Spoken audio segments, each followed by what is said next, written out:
یہ مقدس رات ہے۔ اس رات میں اللہ کے نبی صلی اللہ علیہ وسلم نے فرمایا سب سے زیادہ لوگوں کی اللہ بخشش فرماتا ہے۔ سب سے زیادہ آج کے دن اللہ تبارک و تعالی لوگوں کی بخشش فرماتا ہے۔ ما من یوم افضل عند اللہ من یوم عرفہ، رسول پاک صلی اللہ علیہ وسلم کی حدیث ہے۔ اور پھر یہ بھی میرے آقا صلی اللہ علیہ وسلم نے فرمایا، حضرت جابر سے روایت ہے، فلم یرا یوم اکثر عتقا من النار من یوم عرفہ، عرفہ کے دن سے زیادہ جہنم سے آزاد ہونے والے دن کو میں نے دیکھا نہیں۔ حضور فرماتے ہیں اس سے زیادہ کوئی دن میں نے دیکھا نہیں جس میں عرفہ سے زیادہ لوگوں کو جہنم سے آزاد کیا جاتا ہو۔ آج ہم لوگ جس مقدس رات میں بیٹھے ہیں، سب سے پہلے اللہ کا شکر بجا لاؤ۔ اللہ کا کرم ہے، ہزاروں لاکھوں لوگوں میں سے اللہ نے اٹھا کر تمہیں اپنے گھر میں بٹھایا ہے۔ ہو سکتا ہے عید کی تیاریوں میں مارکیٹ میں لوگ گھوم رہے ہو، بازاروں میں لوگ اپنا وقت گزار رہے ہیں، بکرا منڈی پوری سجی ہوگی صبح تک کے لیے، خریدنا ہو نہ ہو لوگ وہاں پر میلہ لگائے ہوئے ہو۔ آج کی رات بہت سارے لوگ اپنی تیاریوں میں گزار رہے ہوتے ہیں، لیکن فضل ہے اس رب ذوالجلال کا، بازاروں سے اٹھا کر، دنیا کی سڑکوں سے اٹھا کر، نکڑوں اور چوک سے اٹھا کر مولا نے اپنے گھر میں بٹھایا اور اس کے ذکر کے لیے بٹھایا ہے۔ سب سے پہلے تم اپنی اس حیثیت کو دیکھو کہ اللہ تبارک و تعالیٰ نے میرے ساتھ جو فضل فرمایا کتنا بڑا فضل ہے۔ ایک بات میں آپ کو بتاؤں، معمول سب کا بھی ہوتا ہے، ہمارا بھی ہوتا ہے، دن میں جس سے ملاقات کرنی ہے سب سے ملاقات کر لیتے ہیں، لیکن رات میں گھر جانے کے بعد کوئی جلدی ملاقات کرتا ہے۔ لیکن دنیا کا ایک دستور ہے، اگر کوئی زیادہ اسپیشل ہوا، کوئی اور زیادہ خاص ہوا تو رات میں بھی اس سے ملاقات کر لیتے۔ اس کے لیے بلا تشبیہ و بلا تمثیل کے وقت جب بندے کو اللہ تبارک و تعالیٰ اپنی مسجد میں بلاتا ہے تو یہ اسپیشل ملاقات ہوتی ہے، اس کے ساتھ خصوصی فضل ہوتا ہے۔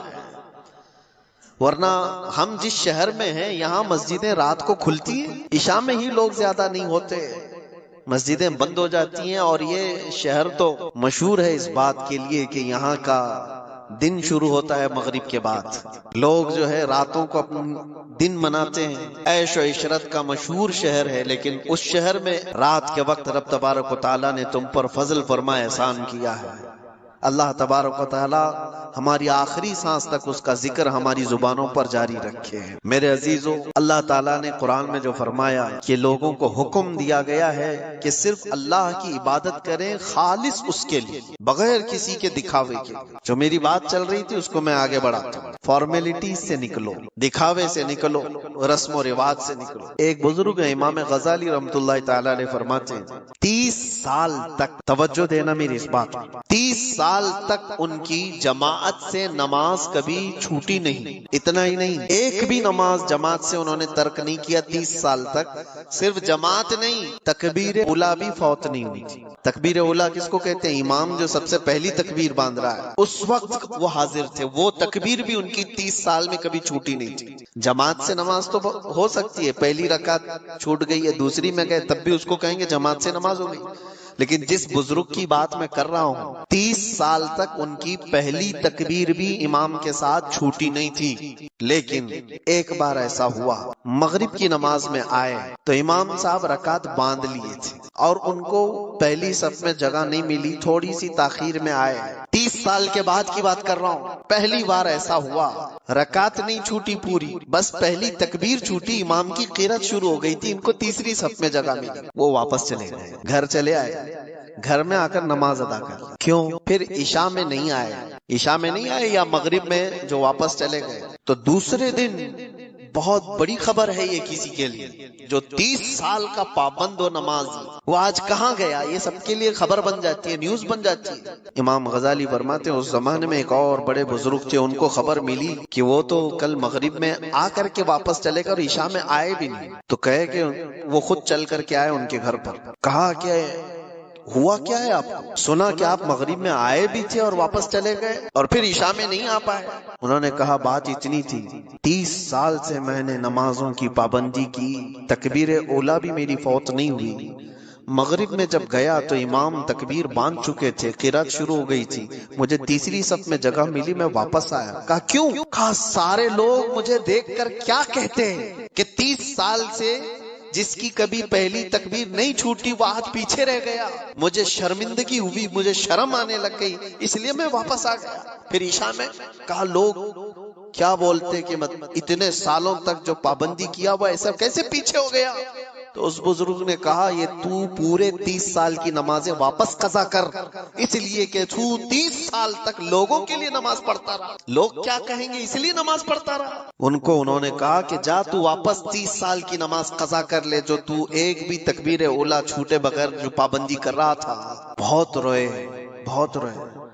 کہا کہ یہ تمہارے دل میں خیال کیسے آیا کہ لوگ کیا کہیں گے؟ میرے عزیزو، اسی کو کہتے ہیں 30 سال تک بھی اگر ایسی پابندی کرو گے کہ لوگوں کا اپنا سٹیٹس برقرار رکھنے کے لیے لوگوں کی نظر میں، تو اس کو کہتے ہیں فارمیلٹی، تم نے اخلاص کے ساتھ نہیں کیا ہے۔ اور اللہ تبارک و تعالیٰ کو سب سے ناپسند چیز ہے، یہ سب سے ناپسند چیز ہے، اور اس کو قرآن نے کہا ہے یہ منافقین کی عادت، یراؤن الناس۔ اللہ تعالیٰ فرماتے ہیں لوگوں کو دکھانے کے لیے کرتے ہیں سب۔ اللہ تعالیٰ ان تمام چیزوں سے ہمیں بچا ہے، ان تمام چیزوں سے بچا ہے۔ ہاں، اس میں فرق آپ کو بتاؤں گا، عبادتوں میں کسی کو کوئی دکھانا نہیں ہے، رب تبارک و تعالیٰ کے لیے، رب تبارک و تعالیٰ کے لیے۔ یہ تو صرف ایک نماز کی مثال میں نے بتائی، دوسری بہت ساری مثالیں ایسی ہیں۔ فرمایا گیا کہ قیامت کے دن 3 لوگ سب سے پہلے جو حساب میں لائے جائیں گے، سب سے پہلے ایک شہید ہوگا، ایک قاری قرآن ہوگا، اور ایک مالدار آدمی، جن کا سب سے پہلے قیامت کے دن فیصلہ ہونے والا ہے۔ وہ سب سے پہلے حساب ان لوگوں کا ہوگا۔ رب تبارک و تعالیٰ سب سے پہلے قاری قرآن کو بلائے، اچھی آواز والے جن کو اللہ نے آواز دی ہے، نعت پڑھنے والے بھی ہو سکتا ہے، اس میں بلائے گا۔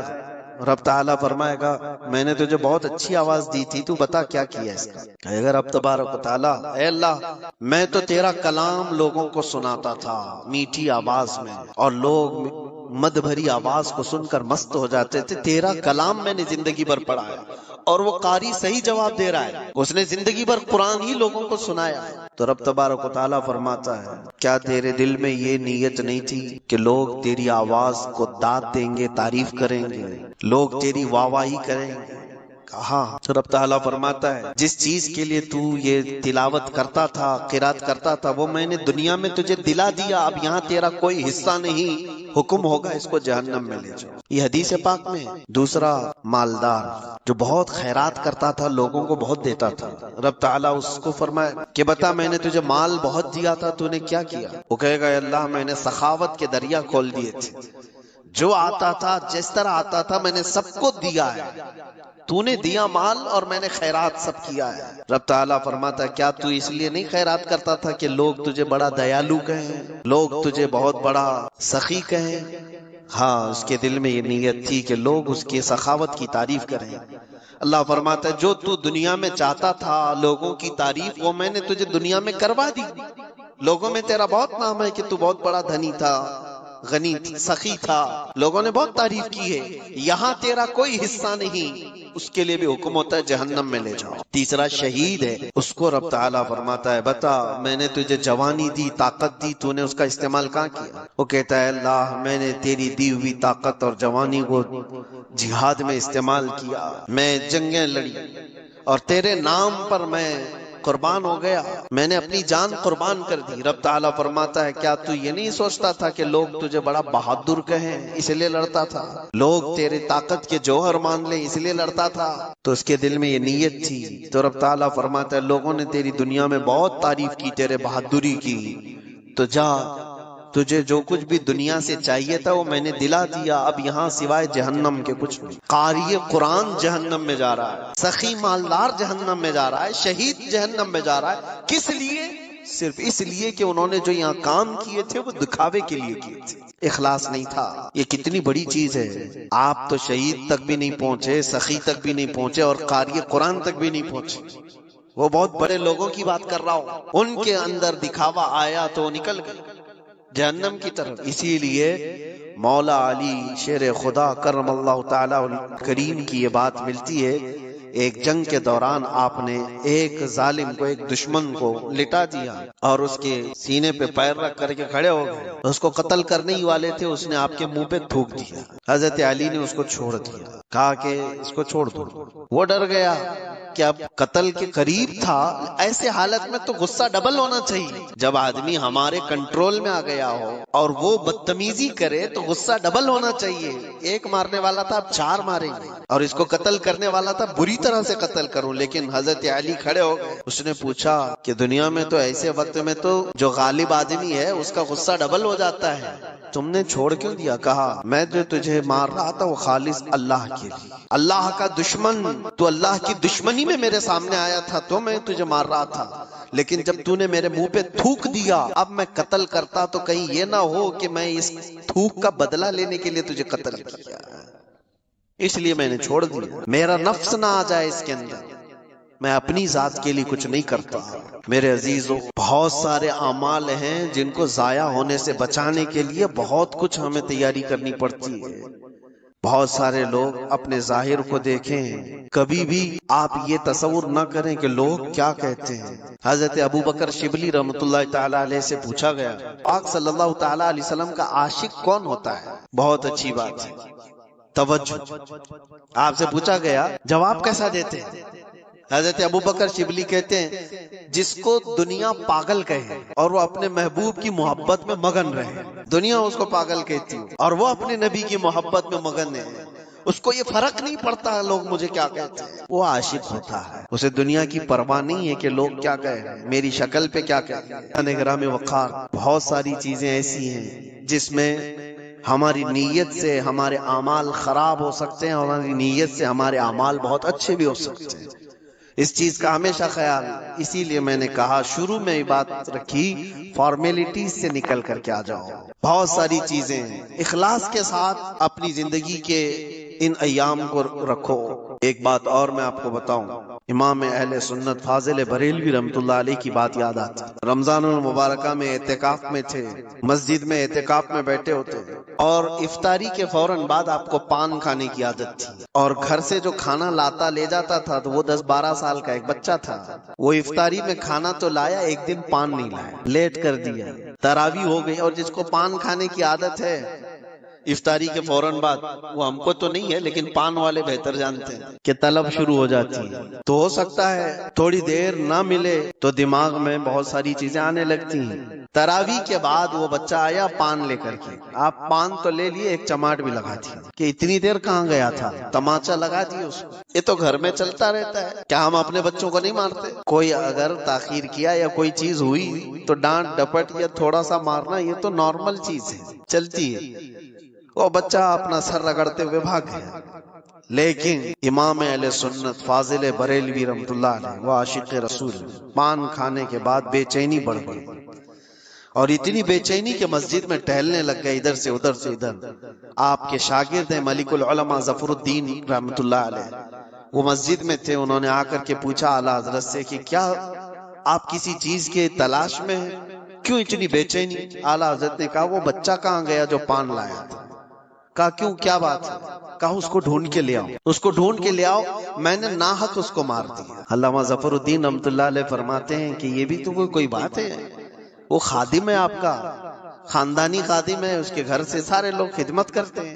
اعلیٰ حضرت نے کہا نہیں، وہ بچہ جہاں بھی اس کو ڈھونڈ کے لاؤ۔ کہتے ہیں کہ سب کو ڈھونڈنے پر لگا دیے لیکن بچہ کہیں ملا ہی نہیں، رات بھر اعلیٰ حضرت مسجد میں سوئے نہیں، اعتکاف میں ٹہلتے رہے، جو آئے پوچھے ملا وہ نہیں۔ سحری کا وقت ہوا تو پھر توشہ دان لے کر کے گھر سے وہ لڑکا آ گیا، کھانا لانے لے جانے کی ذمہ داری تھی، سحری کے وقت میں وہ اپنے مزے میں تھا، وہ اپنی دھن میں تھا، وہ آیا، جیسے آیا علامہ ظفر الدین رحمۃ اللہ علیہ فرماتے ہیں ایسا لگا کہ اعلیٰ حضرت کو زندگی کی کوئی بہت بڑی چیز مل گئی، دوڑتے ہوئے آئے، توشہ دان اس کا ادھر رکھ دیا اور اس بچے کے سامنے گھٹنے ٹیک کر کے نیچے بیٹھ گئے، 12 سال کا لڑکا ہے اور وقت کا مجدد، گھٹنے ٹیک کر نیچے بیٹھ گیا ہے، اس کے بازو پکڑ لیے، کہا کہ بیٹا کل مغرب کے بعد تیرے پان نہ لانے پر میں نے تراویح کے بعد جو تجھے تماچا مارا وہ میں نے اپنے نفس کے لیے مارا، میری ضرورت کے لیے مارا، اس سے شریعت کا کیا لینا دینا؟ تو نے ایسا کون سا جرم کیا تھا جس پر اسلام سزا دے سکتا ہے؟ تیرا کوئی جرم نہیں تھا، یہ صرف میں نے اپنے پان کے لیے مارا ہے، کیا تو مجھے معاف کر سکتا ہے؟ بچہ کیا سمجھے، وہ اپنا ہاتھ چھڑانے لگا، بڑے مولانا چھوڑیے مجھے کوئی مسئلہ نہیں۔ علامہ ظفر الدین رحمۃ اللہ علیہ فرماتے ہیں پیچھے جو اعلیٰ حضرت کے بڑے شاگرد کھڑے تھے ان کی آنکھوں میں آنسو تھے۔ وقت کا امام اور مجدد ایک بچے کے سامنے معافی مانگ رہا ہے۔ اعلیٰ حضرت نے کہا کل کو بروز قیامت مجھ سے اگر یہ سوال ہو گیا کہ احمد رضا صرف اپنے پان کے لیے کسی کو تماچا کیسے لگا سکتا ہے، میں کیا جواب دوں؟ وہ بچہ کہنے لگا کہ ٹھیک ہے میں نے معاف کر دیا۔ اعلیٰ حضرت کو کہہ رہا ہوں میں نے معاف کر دیا۔ اعلیٰ حضرت نے کہا بچے کا اس طرح سے کہہ دینا یہ کافی نہیں ہوتا، اپنے سر سے ٹوپی اتار دی، نیچے رکھ دی، اور اس لڑکے سے کہا میں نے جیسے تجھے تماچا مارا تھا ویسی مجھے بھی تو تماچا لگا۔ اس بچے سے کہے تو بھی تماچا مجھے لگا، وہ ڈر گیا۔ بڑے علماء جس کے سامنے ادب سے بیٹھتے ہوں وہ آج مجھے کہہ رہا ہے کہ بچہ تو تماچا لگا۔ وہ اپنا ہاتھ چھڑا کر بھاگنے والا تھا لیکن اس کا ہاتھ خود ہی پکڑ کر کے اپنے سر پر تماچا لگواتے، 2 3 4 اس کے ہاتھ سے جب اپنے سر پر تماچے لگوائے تو اس کے بعد کہا اب مجھے جا کر اطمینان ہو کہ میں نے اپنے نفس کے لیے جو کیا تھا اللہ تعالیٰ اسے مجھے معاف فرما دے۔ میرے عزیزو اس کو کہتے ہیں اخلاص، اللہ کا خوف۔ یہ فارمیلٹی نہیں، یہ رسم و رواج نہیں ہے، کون کر سکتا ہے؟ اسی لیے یہ وہی کر سکتا ہے جس کے دل میں آخرت کا خوف ہو، اللہ کے لیے جو جیتا ہے دنیا میں وہ یہ کر سکتا ہے۔ باقی لوگ کیا کہیں گے، وہ جینے والا تو کبھی ان تمام چیزوں کے قریب بھی نہیں آ سکتا، کے لیے جو زندگیاں چلتی ہیں وہ کبھی نہیں۔ اسی لیے آپ کو میں بات بتا دوں، حضور پاک صلی اللہ تعالی علیہ وسلم کے پاس ایک صحابی آئے، حضرت معاذ اسلمی، جانتے ہو، آ کر کے حضور کے پاس رونے لگے، کہا یا رسول اللہ مجھے پاک کر دیجئے۔ حضور نے فرمایا کیا کیا تم نے؟ انہوں نے کہا میں نے بہت بڑا گناہ کیا، بہت بڑا گناہ کیا۔ حضور نے فرمایا کیا کیا ہے؟ کہا بتا نہیں سکتا یا رسول اللہ، بتانے سے بہتر مر جانا پسند کرتا ہوں۔ تو حضور نے فرمایا بتاؤ تو صحیح، کیا غلط کام کیے، کیا گناہ کیے، اس گناہ کے اعتبار سے تمہارے لیے میں بتاؤں۔ صحابی نے کہا کلیجہ منہ کو آتا ہے یا رسول اللہ، میں نے بدکاری کی ایک عورت کے ساتھ۔ حضور نے اپنا چہرہ پھیر لیا، وہ زاروں قطار رونے لگ گئے حضور کے قدموں میں گر کر۔ یہ بات میں کیوں بتا رہا ہوں؟ جس کو کوئی جانتا نہیں تھا وہ صحابی حضور کے پاس آ کر بتا کیوں رہے؟ ایک عمل ایسا ہے جو چھپ کر کے کیا ہوا تھا، حضور کی بارگاہ میں آ کر رونا اور بتانا کہ مجھ سے یہ غلطی ہو گئی ہے۔ کیوں؟ یہ بندہ وہی کر سکتا ہے جس کے دل میں آخرت کا خوف، کہ میری پکڑ ہو گئی تو میں کیا کروں گا، یہاں اللہ کے نبی ہیں، کچھ تو ہو سکتا ہے۔ انہوں نے یہ نہیں دیکھا کہ لوگ مجھے اب کیا کہیں گے، حضور کے دربار میں اقرار جرم کر رہے ہو، یہ نہیں دیکھا کہ لوگ اب مجھے کیا کہیں گے، بلکہ حضور نے جیسے ہی اپنا چہرہ پھیر لیا، ہزاروں قطار روتے ہوئے کہنے لگے یا رسول اللہ اگر آپ نے چہرہ پھیر لیا تو پھر میں کس کے دربار میں جاؤں گا، میں کہاں جاؤں گا اپنا چہرہ دکھانے کے لیے، تجھ سے جو منہ چھپاؤں تو کروں کس کے سامنے، کیا کسی اور سے توقع نظر کی ہے؟ اسی کو اعلیٰ حضرت نے اپنے اشعار میں کہا تھا یا رسول اللہ بد ہیں تو آپ کے، بھلے ہیں تو آپ کے، ٹکڑوں پہ یہیں کے پلے ہیں، رخ کدھر کریں، یہیں کے ٹکڑوں سے پلے ہیں، اپنا چہرہ پھر کدھر لے جائیں۔ حضور نے کیا پوچھا پتا ہے؟ معاذ ہوش میں بول رہے ہو؟ کہا ہاں یا رسول اللہ ہوش میں بول رہا ہوں۔ تمہیں پتا ہے اسلام میں اس کی سزا کیا ہے؟ سنسار کر دیا جائے گا، پتھروں سے مار کر ہلاک کر دیا جائے گا۔ انہوں نے کہا ہاں یا رسول اللہ مجھے معلوم ہے۔ جس کو یہ معلوم ہے پھر بھی وہ جا کے بول رہا ہوں، اس کی سزا میں پتھروں سے مار کر ہلاک کیا جا سکتا ہے۔ جس کو یہ معلوم ہے وہ پھر بھی چھپا نہیں رہا ہے، حضور کے دربار میں آ کر بول رہا ہے۔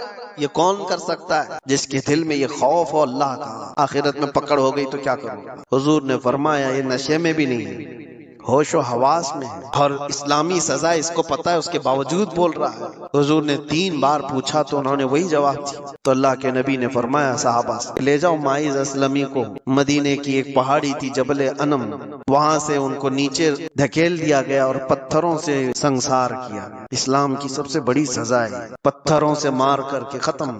لوگوں کو یہ لگتا ہے کہ بہت بڑا ظلم نہیں ہے، یہ پاکیزگی ہے، اور ایک بار جس کی ایسی سزا ہوتی ہے پورا معاشرہ کانپ جاتا ہے کیوں؟ زنا جو ہے ایک ناسور ہے کینسر کی طرح سے، ایک بار اگر معاشرے میں یہ چیز آئی تو سب کے گھر اور ان کی بیٹیاں، ان کی بیویاں بھی محفوظ نہیں رہیں گی، یہ ناسور پھیلتا چلا جاتا ہے، اس لیے اس کی سزا اتنی سخت رکھی گئی۔ جس کی بیٹی کا ریپ ہو جائے، دیکھو وہ کیا کہتا ہے، چلاتا ہے کہ نہیں ریپسٹ پکڑا جائے تو اس کو جلا دو، اس کو کاٹ دو، اس کو مار دو۔ وہ تو یہ مطالبہ کرتا ہی ہے، آج بھی کرتے ہیں، ہمارے ملک میں کرتے ہیں۔ جو ریپسٹ پکڑے جاتے ہیں ان کے بارے میں کیا کہتی ہے دنیا، اس کو مارو، اس کو قتل کرو، اس کو۔ یہی تو اسلام چاہتا ہے، جیسے تمہاری بیٹی کی عظمت ہے ویسے اسلام سب کی بیٹیوں کی عظمت چاہتا ہے۔ سنسار کر دیا گیا ماعز اسلمی کو، لیکن یہ پورا واقعہ تفصیل سے ہے۔ خود رسول پاک صلی اللہ علیہ وسلم ان کی موت پر رو رہے تھے، اور حضور نے فرمایا تھا ماعز نے ایسی سچی توبہ کی، اللہ کی طرف سے جبرائیل پیغام لے کر کے آئے تھے کہ اللہ نے ان کی توبہ کے صدقے میں پورے مدینے والوں کے گناہ معاف کر دیے۔ سچا دل تھا، اخلاص تھا، اور اسی وقت میرے آقا نے فرمایا تھا گناہوں سے توبہ کرنے والا ایسے ہی ہو جاتا ہے جیسے اس نے کوئی گناہ ہی نہیں کیا۔ یہ کب ہوتا ہے؟ جب خوف خدا سے دل لرز جاتا ہے، اخلاص سے بھرا ہوا دل پھوٹ کر کے رونے لگتا ہے اللہ کی بارگاہ میں، تو رب تبارک و تعالیٰ کی رحمتیں اس پر بے حساب ہوتی ہیں۔ اسی لیے میرے عزیزو، یہ مجلس ذکر ہے، یہاں پر کوئی دکھاوا نہ کرو، یہاں یہ تصور کرو کہ میں صرف اللہ کے بلاوے پر آیا ہوں، وہ مجھے دیکھ رہا ہے، بس اتنا کافی ہے۔ بہت سارے درباروں میں کھڑے ہوئے ہوں گے، بہت ساری جگہوں پر تمہیں بھی کھڑے ہونے کا اتفاق ہوا ہوگا، لیکن اللہ کی بارگاہ میں اس تصور کے ساتھ کھڑے ہو کر کے دیکھو ایک بار کہ مجھے کوئی دیکھ نہیں رہا ہے، صرف میرا رب دیکھ رہا ہے، میں ہوں اور میرا خدا ہے۔ یہ اخلاص لے کر آؤ، یہ دل کے اندر یہ پیوریٹی لے کر کے آؤ۔ اور دیکھو آج دور ایسا آ گیا ہے کہ ہماری آنکھیں اب سوکھ گئی ہیں، نہ خوف خدا سے کبھی روتی ہیں، نہ قبر کے عذاب سے کبھی لرزتے ہیں، نہ آخرت کا ڈر ہمیں کبھی ستاتا ہے۔ کیا کبھی ایسا ہوا کہ تمہارے بستر پر تمہیں بے چینی ہو رہی ہو؟ لیکن بے چینی ہوئی ہوگی دوسرے کاموں کی وجہ سے۔ بے چینی ہے آج بستروں پر، لیکن وہ بے چینی کس کی ہے؟ حساب مل نہیں رہا ہے دکان کا، اس کی بے چینی ہے۔ بھائی بیٹا بیوی کوئی بیمار ہے، اس کی بے چینی ہے۔ کوئی چیز چوری ہو گئی، اس کی بے چینی ہے۔ مال میں خسارہ نہ ہو جائے، اس کی بے چینی ہے۔ حساب کتاب میں بہت بے چینیاں ہیں۔ کیا کبھی بستر پر اس کی بے چینی آئی کہ مجھے صرف اور صرف 4x6 کی قبر میں لوگ دفن کر کے چلے جائیں، اس میں کروٹ لینے کی بھی جگہ نہ ہو؟ وہ رات یاد کر کے کہ جب لوگ میری تختیاں بند کر کے مجھے کروٹ لٹا کر کے بہت تنگ جگہ پر منو مٹی تلے دبا کر چلے جائیں گے، اس رات کو یاد کر کے کبھی بے چینی آئی؟ قیامت کے دن کا ہولناک منظر یاد کر کے کبھی بے چینی آئی؟ دوزخ کی تپتی ہوئی اور وہاں کے سخت عذابوں کو یاد کرتے ہوئے کبھی بے چینی آئی کہ کبھی میں پکڑا گیا تو کیا ہو؟ محشر کے میدان میں میرے عیب کھول دیے جائیں گے، میں منہ دکھانے کے قابل نہ رہوں گا، تو یہ بے چینی آئی کبھی؟ یہ بے چینی کیوں نہیں آتی؟ ہماری آنکھیں کیوں اتنی سوکھ گئی ہیں؟ روتے تو ہیں ہم آپ، لیکن دنیا کے لیے روتے ہیں۔ سچ بتا رہا ہوں میرے عزیز، تمہارے گھر میں کسی کو کچھ ہو جائے تو رونا آتا ہے تمہارے بیٹے کو کوئی تکلیف ہو تو رو لیتے ہو، بیوی کو کوئی تکلیف ہو تو رو لیتے ہو، یہ سب دنیا ہے۔ اور قرآن یہ کہتا ہے یوم، وہ دن تو ایسا ہوگا جب تمہارا مال بھی تمہیں کچھ نفع نہیں دے گا، تمہارے بیٹے بھی نہیں نفع دیں گے، جن کے لیے روتے ہو نا آج۔ ہماری آنکھیں روتی ہیں۔ میں نے دیکھا ہے کئی لوگوں کو بزنس میں بہت بڑا خسارہ ہو گیا ہے تو بے چین ہو کر رونے لگ گئے، کنارہ ہو گئے۔ ان کی بے چینی ایسی ہے کہ دل تھمتا نہیں ہے نقصانوں کو یاد کر کے۔ تم جس نقصان پہ رو رہے ہو، اور میرا مولا فرماتا ہے یہ تمہارے کسی کام میں نفع نہیں دے گا قیامت کے دن۔ اور جس بیٹے کے لیے تم رو رہے ہو، بیٹے کے متعلق تو حدیثوں میں ملتا ہے یہ تمہیں پہچاننے سے بھی منع کر دے گا، پہچاننے سے بھی منع کر دے گا اور اپنا دامن چھڑائے گا۔ تم جہنم میں جا رہے ہو، باپ جاؤ، تمہاری نحوست مجھے نہیں چاہیے۔ یہاں تو وہ قیامت والا منظر تو ابھی دنیا میں دیکھنے کو مل رہا ہے۔ یہاں تو بیٹے زندگی میں ہی باپ سے دامن چھڑاتے ہوئے بھاگ رہے ہیں، وہاں کیا ہونے والا ہے؟ دنیا کے لیے ہماری آنکھیں روتی رہی۔ یہ سب باتیں اس لیے میں عرض کر رہا ہوں کہ ہماری بے چینی دنیا کے لیے، ہمارا رونا دنیا کے لیے، جس کی وجہ سے دل ہمارا سخت ہو گیا، دل سخت ہو گیا، اور اسی وجہ سے اتنی ہزاروں تقریریں، ہزاروں مجلسیں کسی کے کام نہیں آتی۔ ہماری دعائیں کیوں نہیں جا رہی؟ فلسطین کے لیے روتے ہیں ہم، دعائیں کرتے ہیں، ہماری دعائیں کیوں نہیں جا رہی؟ اجتماعی طور پر لوگ دعائیں کرتے ہیں۔ اخلاص پیدا کرو میرے عزیز، اخلاص پیدا کرو۔ بہت رو لیا ہم نے دنیا کے لیے، لیکن کیا تم نے کبھی یہ چیز سنی ہے حدیث پاک میں؟ میرے مصطفیٰ کریم صلی اللہ تعالی علیہ وسلم کے پاس کوئی دنیا نہیں تھی، ایک مشکیزہ، کھجور کے چھال کا بسترا، ہاتھ کا تکیہ۔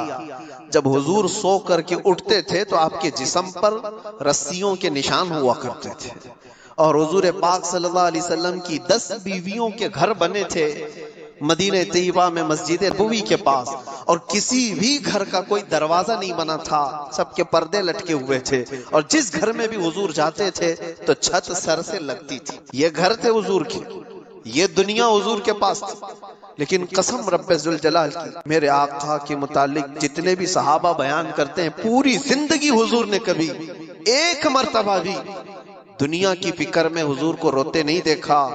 ہم غریبوں کے فکر میں حضور کو روزانہ روتے ہوئے دیکھا، اس امت کے لیے میرے آقا کو روتے ہوئے اکثر دیکھا صحابہ نے، دنیا کے لیے کبھی نہیں۔ اور جس رسول پاک صلی اللہ تعالی علیہ وسلم نے رات رات بھر اس گنہگار امت کے لیے روئے، آج امت کا یہ حال ہے کہ اس نبی کو یاد کرنے کے لیے ہم نے تو دن مقرر کر کے رکھے، میلاد میں یاد کر لیں، ہم نے تو دن مقرر کر کے رکھے ہوئے۔ کیا یہ امت کی طرف سے یہ صلہ ہو سکتا ہے؟ روزانہ دن اور رات کے 24 گھنٹے بھی اس نبی کو یاد کرو تو کم ہے ہمارے لیے، ان کا احسان ہے۔ دلوں کی یہ خشکی، دلوں کی یہ سختی ہمیں یہاں پر لائی ہے۔ اخلاص پیدا کرو، دل کے اندر نرمی پیدا کرو، فارمیلٹیز سے نکل کر کے آؤ۔ اور یقیناً میرے عزیزو، شاعر نے بہت اچھی بات کہی تھی، دل پر وہ بات لگتی ہے ہمارے۔ طوفان نوح لانے سے اے چشم کیا فائدہ، بہت اچھی بات کہی۔ طوفان نوح لانے سے اے چشم کیا فائدہ، 2 بوند ہی بہت ہیں اگر تجھ کو اثر کرے۔ اور اسی کو یہ بھی کہا گیا ہے دوسرے شعر میں، اگر میں کہوں، دل سے جو بات نکلتی ہے اثر رکھتی ہے، پر نہیں مگر طاقت پرواز رکھتی ہے، پر نہیں طاقت پرواز مگر رکھتی ہے۔ دل سے جو بات نکلتی ہے وہ بار اجابت سے ٹکرا جاتی ہے۔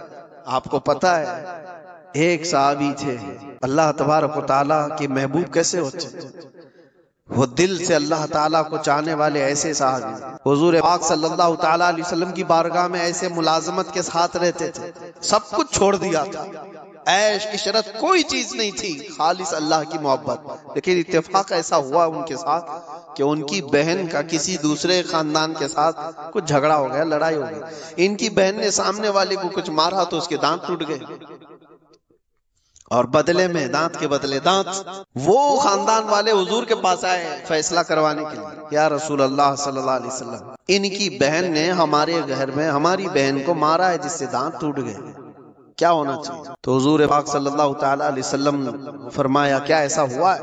کہا تو پھر بدلے میں تو یہ ہو سکتا ہے کہ ان کے گھر والے ان کی بہن کے دانت توڑ دیں گے۔ اس صحابی نے جوش میں آ کر کیا کہا پتہ ہے؟ اللہ کی قسم میری بہن کے دانت نہیں ٹوٹیں گے۔ کیا کہا؟ اللہ کی قسم میری بہن کے دانت نہیں ٹوٹیں گے۔ کہا کیا کس یقین کے ساتھ اللہ کی قسم کہہ رہے ہو؟ یہ اسلام کا قانون ہے، اللہ کی قسم میری بہن کے دانت نہیں ٹوٹیں گے۔ وہ اٹھ کر کے چلے گئے، کیونکہ دل کے اندر ایسا جوش تھا جس میں بول دیا انہوں نے۔ بعد میں لوگوں نے ان کو سمجھایا کہ اللہ کی قسم کھا کر کے تم کہہ رہے ہو، کیا اسلام کے خلاف جاؤ گے، قانون کے خلاف جاؤ گے؟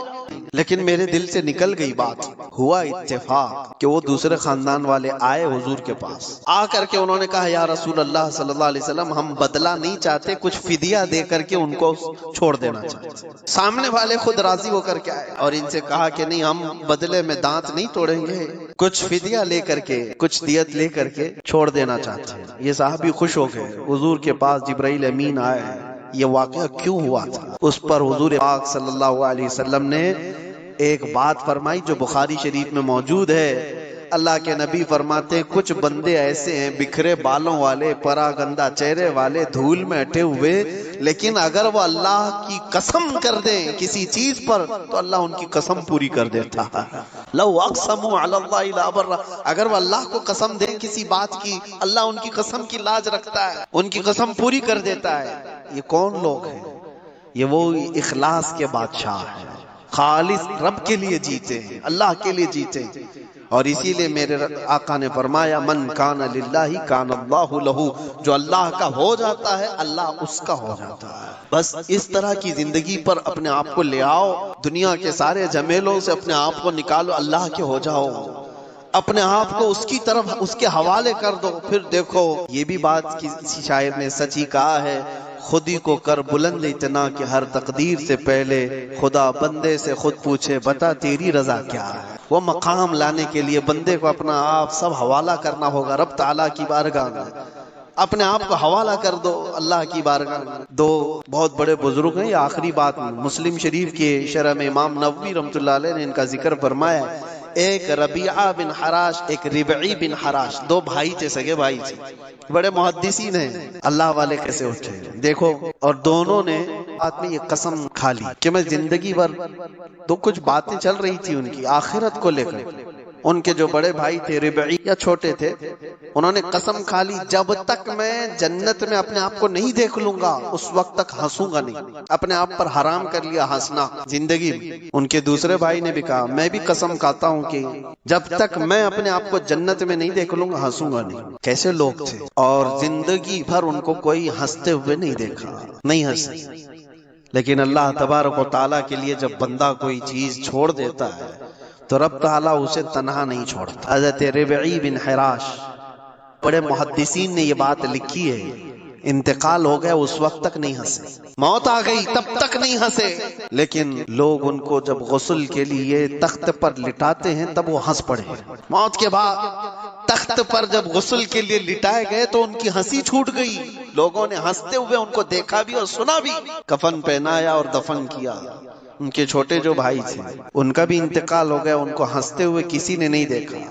ان کو غسل بھی دے دیا گیا، کفن بھی پہنا دیا گیا، لیکن کوئی ایسی علامت نظر نہیں آئی.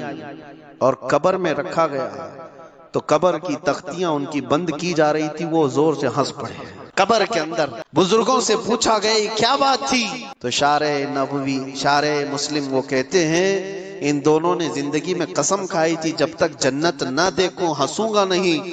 ایک بھائی نے غسل کے تختے پر اپنے آپ کو جنت میں دیکھ لیا اور دوسرے نے قبر میں سوتے ہی اپنا ٹھکانہ جنت میں دیکھ لیا. رب تبارک و تعالیٰ نے دونوں کو دنیا میں ہی دکھا دیا ان کا مقام. اور یہ بھی اس لیے اللہ کا جو ہو جاتا ہے اللہ اس کا ہوتا ہے، اور اس کا وعدہ ہے میرے عزیزوں، اس کا وعدہ ہے. رب تعالیٰ فرماتا ہے میرے بارے میں تم جیسا گمان کرو گے میں تمہارے ساتھ ویسا سلوک کروں گا. تم اگر ایک بالشت آگے بڑھتے ہو رب تعالیٰ کی رحمت ایک قدم آگے بڑھ کر تمہاری طرف آتی ہے. کوئی چل کر کے آئے تو یہ حدیث قدسی میں اللہ فرماتا ہے میں دوڑ کر کے اس کو تھام لیتا ہوں، بہت دوڑ کے اس کو تھام لیتا ہوں، یہاں تک کہ بندہ میری یاد میں اپنے آپ کو ایسا فنا کر دیتا ہے تو پھر بولتا جب وہ ہے تو زبان اس کی ہوتی ہے کلمے میرے ہوتے ہیں. پکڑتا جس سے ہے ہاتھ اس کا ہوتا ہے پکڑ میری ہوتی ہے. چلتا ہے تو قدم اس کے ہوتے ہیں چال میری ہوتی ہے. رب تعالیٰ فرماتا ہے بندہ جب میرے لیے ہوتا ہے اس کا میں ہو جاتا ہوں. اپنی زندگی کو یہاں تک لے آؤ اخلاص اور پیوریٹی کے ساتھ کہ ہم نہ رہیں اللہ کے ہو جائے. کوئی بھی ہو اپنے آپ کو جب فنا کرتا ہے تو اس کا رنگ اس کے اوپر ظاہر ہوتا ہے. اسی لیے بزرگوں نے فرمایا کئی بزرگوں کو دیکھا گیا ہے موت سے پہلے ان کی زبان بند ہو گئی لیکن دل سے ان کی صدائیں اللہ کی آتی تھی، لوگ سنتے بھی تھے. کیوں؟ دنیا میں جو زندگی بھر اللہ کے لیے ذکر کرتا رہا اس کی زبان بند ہو جائے تو اس کا دل اللہ کرتا ہے، اللہ اس کا ہو جاتا ہے. رب تبارک و تعالی ہم سب کو اخلاص کی دولت عطا فرمائے، پیوریٹی جو ہمارے لیے بہت ضروری ہے، دکھاوے اور ریاکاری سے اللہ ہماری حفاظت فرمائے. کریم خدا ارحم الراحمین آج کی رات ہماری بخشش کا اعلان فرمائے. وآخر دعوانا ان الحمدللہ رب العالمین. آج میں ایک چیز آپ کو بتانا چاہ رہا ہوں کہ یہ کوئی نئی چیز نہیں ہے جو ہو رہی ہے آج دنیا میں، یہ پھیلنے والی ہے اور قیامت کے قریب ہم آ چکے ہیں. ہو سکتا ہے دنیا پوری جنگوں کے لپیٹ میں ہو جو رسول پاک صلی اللہ علیہ وسلم نے ارشاد فرمایا قتل اتنا بڑھ جائے گا کہ 100 لوگ ہوں تو 99 مر جائیں گے، ایک بچ جائے گا. قتل اتنا بڑھ جائے گا، یہ جنگ کی آگ ہو سکتا ہے آس پاس سب پھیل جائے جس کی وجہ سے اس وبا میں اس بلا میں سب ملوث ہونے لگ جائیں گے. اور ایک بات یہ بھی یاد رکھو چاہے جیسی بھی حکومت ہو، تاریخ پوری اٹھا کر کے دیکھنا ظلم کے بعد جو غرور و تکبر میں آ کر فرعون بننے کی کوشش کرتا ہے اس کا انجام اللہ تعالیٰ بہت بھیانک فرماتا ہے، بہت بھیانک انجام ہوتا ہے۔ اب کے ظالم بھی اپنے انجام کے بہت قریب آ چکے، انہوں نے ظلم اتنا کیا ہے، وہ بچوں کی آہیں، وہ عورتوں کی چیخیں کیا بارگاہ رب العزت میں نہ پہنچی ہوں گی؟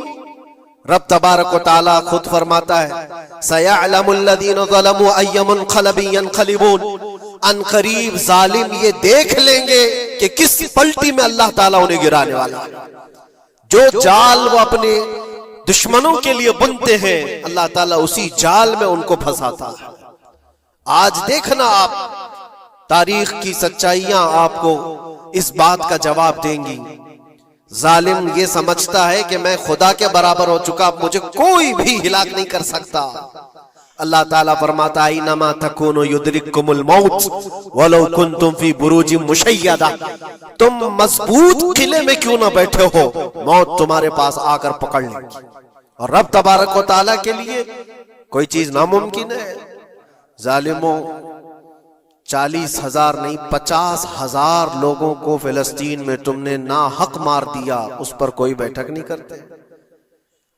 موت اتنی آسان ہے انسانوں کی، جنگ جس سے ہے، مقابلہ جس سے ہے، تمہارا آپس میں برابر کی طاقت کا مقابلہ ہو تو سمجھ میں آئے کہ ایک دوسرے کی فوجوں سے مقابلہ ہے، ادھر کی فوج بھی مر رہی ادھر کی فوج بھی مر رہی ہے، لیکن نہتے بچوں کا کیا